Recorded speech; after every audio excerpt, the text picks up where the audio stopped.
Hello friends, स्वागत है आपका अपने चैनल मिशन सक्सेस क्लास के यूट्यूब चैनल पर। आज की इस वीडियो में हम लोग क्लास 12 फिजिक्स चैप्टर नंबर 6 वैद्युत चुंबकीय प्रेरण, जिसको इंग्लिश में इलेक्ट्रोमैग्नेटिक इंडक्शन बोलते हैं, वही पढ़ने वाले हैं। सबसे पहले हम लोग क्या जानने वाले हैं, वैद्युत चुंबकीय प्रेरण को जानने से पहले हम लोग जानने वाले हैं प्रेरित विद्युत धारा और प्रेरित विद्युत वाहक बल क्या होता है। प्रेरित विद्युत धारा और प्रेरित विद्युत वाहक बल क्या होता है, तो उसके लिए हम लोग एक कुंडली जो होता है, कुंडली का फिगर बनाएंगे। कुंडली के बाद फिगर से आइए हम लोग प्रेरित विद्युत धारा और प्रेरित विद्युत वाहक बल को समझते हैं। फिगर से हम लोग समझते हैं किस चीज़ का, तो प्रेरित विद्युत धारा और प्रेरित विद्युत वाहक बल को फिगर से समझते हैं। पहले हम एक कुंडली का चित्र बनाएंगे।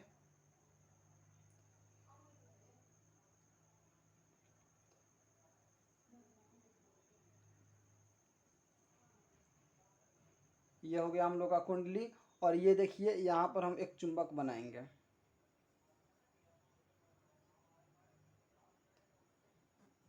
ये हम लोग का चुंबक हो गया, यहाँ पर नॉर्थ और यहाँ पर साउथ। ये कुंडली हो गया हम लोग का, और ये चुंबक हो गया। चूंकि हम लोग जानते हैं कि चुंबक जो होता है वो चुंबक से चुंबकीय क्षेत्र उत्पन्न होता है। क्या होता है? चुंबकीय क्षेत्र चुंबक से उत्पन्न होता है,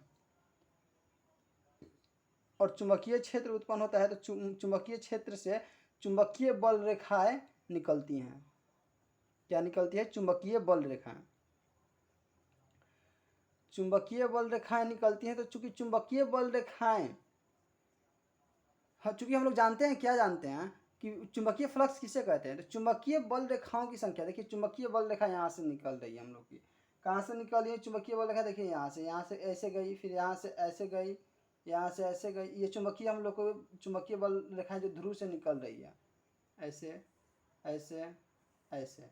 चूँकि हम लोग क्या जानते हैं, चूँकि हम लोग जानते हैं कि चुंबकीय बल रेखाओं की संख्या को क्या बोलते हैं? चुंबकीय फ्लक्स बोलते हैं। चुंबकीय बल रेखाओं की संख्या को चुंबकीय फ्लक्स बोलते हैं। तो ये देखिए हम लोग का ये चुंबकीय फ्लक्स हो गया। पहले हम लोग क्या देखें कि चुंबक है, चुंबक से चुंबकीय क्षेत्र उत्पन्न हुआ, चुंबकीय क्षेत्र से चुंबकीय बल रेखाएं मिला, और चुंबकीय बल रेखा से चुंबकीय फ्लक्स मिला। तो चूंकि हम लोग एक बार में कह सकते हैं कि यहाँ पर चुंबकीय फ्लक्स है।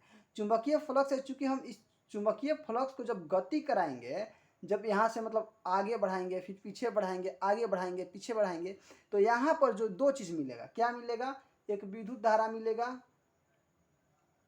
विद्युत धारा, एक विद्युत वाहक बल मिलेगा। एक विद्युत धारा और एक विद्युत वाहक बल मिलेगा, दो चीज मिलेगा,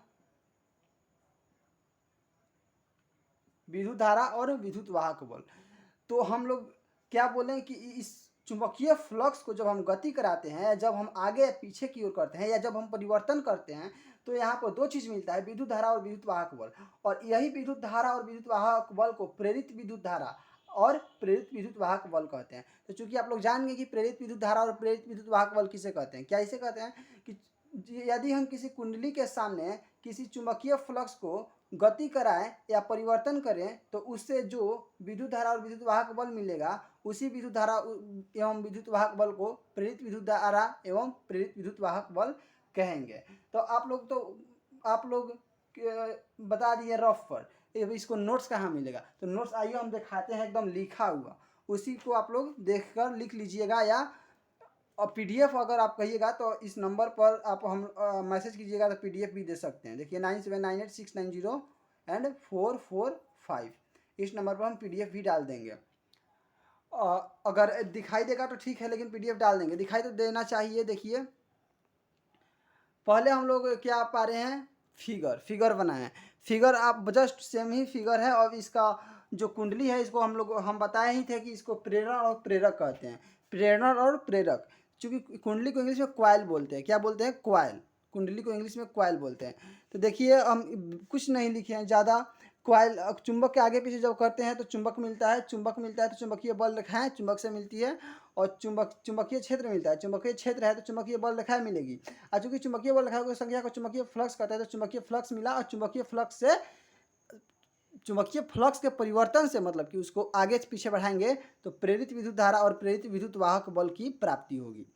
तो इसी को हम लोग नोट्स में लिखे हैं, मतलब कि सजा कर लिख दिए हैं। थोड़ा नोट्स है ना, तो इसको सजा कर तो लिखना पड़ेगा। नोट्स होता है कि इसको आप अंतिम समय में बहुत आपका नोट्स काम आता है, डायरेक्ट रिवीजन कर सकते हैं। क्या है देखिए, यदि किसी चुंबक को कुंडली के सामने आगे पीछे किया जाए, यदि किसी चुंबक को कुंडली के सामने, ये कुंडली है हम लोग का, इसके सामने ये कुंडली है, इसके सामने चुंबक है, इसको आगे पीछे करेंगे तो हम लोग को आगे पीछे किया जाए तब चुंबकीय क्षेत्र बदलता है और चुंबकीय बल रेखाओं की संख्या बदलती है, अर्थात चुंबकीय फ्लक्स बदलता है। चुंबकीय बल रेखा की संख्या बदलती है अर्थात चुंबकीय फ्लक्स बदलता है। और इनके बदलने के कारण कुंडली में एक विद्युत धारा और विद्युत वाहक बल अर्थात वोल्टेज की प्राप्ति होती है। वोल्टेज का प्राप्ति होती है, निर्माण होता है। जिस विद्युत धारा को हम प्रेरित विद्युत धारा और जिस विद्युत वाहक बल को हम प्रेरित विद्युत वाहक बल कहते हैं। हम आप लोगों को प्रेरित विद्युत धारा और प्रेरित विद्युत वाहक बल क्यों बताएं? क्योंकि विद्युत चुंबकीय प्रेरण की जब हम लोग डिफिनेशन देखेंगे, परिभाषा देखेंगे, तो उसमें प्रेरित विद्युत धारा और प्रेरित विद्युत वाहक बल का यूज करेंगे तो आप लोग घबरा जाइएगा कि ये कहाँ से आ गया। तो इसी के लिए हम आप लोग को बताए थे। चलिए डिफिनेशन देखते हैं हम। वैद्युत चुंबकीय प्रेरण, तो वैद्युत चुंबकीय प्रेरण क्या कहता है? तो भौतिकी विज्ञान की वह शाखा जिसमें हम उस विद्युत धारा, देखिए भौतिकी विज्ञान की वह शाखा जिसमें हम उस विद्युत धारा और उस विद्युत वाहक बल का अध्ययन करते हैं जिसका निर्माण चुंबकीय फ्लक्स के बदलने से होता है, तब उस शाखा को वैद्युत चुंबकीय प्रेरण कहते हैं। देखिए क्या बोल रहा है, भौतिक विज्ञान की वह शाखा जिसमें हम उस विद्युत धारा या उस विद्युत वाहक बल का अध्ययन करते हैं जिसका निर्माण किससे होता है? तो चुंबकीय फ्लक्स से बदलने के कारण होता है। अर्थात भौतिकी विज्ञान की इस शाखा में प्रेरित विद्युत धारा और प्रेरित विद्युत वाहक बल का अध्ययन करते हैं। चूंकि हम कहे थे कि चुंबकीय फ्लक्स के बदलने के कारण क्या प्राप्त होता है? विद्युत धारा और विद्युत वाहक बल प्राप्त होता है, और उसी विद्युत धारा और विद्युत वाहक बल को प्रेरित विद्युत धारा और प्रेरित विद्युत वाहक बल कहते हैं। हो गया। और नोट में देखिए लिखा गया है क्या, विद्युत चुंबकीय प्रेरण जो होता है कुंडली का अर्थात प्रेरक, कुंडली को प्रेरक भी बोल सकते हैं, इसलिए कुंडली का अर्थात प्रेरक का एक गुण होता है। क्या? वैद्युत चुंबकीय प्रेरण कुंडली का एक गुण होता है, अर्थात प्रेरक का एक गुण होता है। अब प्रेरित धारा की डिफिनेशन हम देखते हैं। प्रेरित धारा, वैसे तो प्रेरित धारा और प्रेरित विद्युत धारा और प्रेरित विद्युत वाहक बल का डिफिनेशन बता दी है, फिर भी यहाँ पर लिखा गया है तो इसको एक बार पढ़ने में क्या दिक्कत है, पढ़ लेते हैं। इसको इंग्लिश में बोलते हैं इंड्यूज करेंट। इंड्यूज करेंट किसी कुंडली में प्राप्त वह विद्युत धारा जिसका निर्माण चुंबकीय फ्लक्स के परिवर्तन से होता है। किसी कुंडली में प्राप्त वह विद्युत धारा जिसका निर्माण किससे के कारण होता है? तो चुंबकीय फ्लक्स के परिवर्तन के कारण होता है, उसे हम प्रेरित विद्युत धारा कहते हैं। सेम एकदम आसान दोनों परिभाषा है। और देखिए विद्युत वाहक बल, उसको क्या इंग्लिश में बोलते हैं? इंड्यूज करंट, और इसको इंड्यूज ईएमएफ विद्युत वाहक बल को बोलते हैं। इसका डिफिनेशन बस जस्ट वैसा ही है। कुंडली में प्राप्त वह विद्युत वाहक बल, कुंडली में प्राप्त वह विद्युत वाहक बल जिसका निर्माण चुंबकीय फ्लक्स के परिवर्तन से होता है, उसे हम प्रेरित विद्युत वाहक बल कहते हैं। प्रेरित विद्युत धारा और प्रेरित विद्युत वाहक बल हो गया। क्योंकि हम लोग प्रेरित विद्युत धारा और प्रेरित विद्युत वाहक बल शुरू में ही बता दिए थे, कंसेप्ट के साथ बता दिए थे, फिगर के साथ बता दिए थे, चूंकि फिगर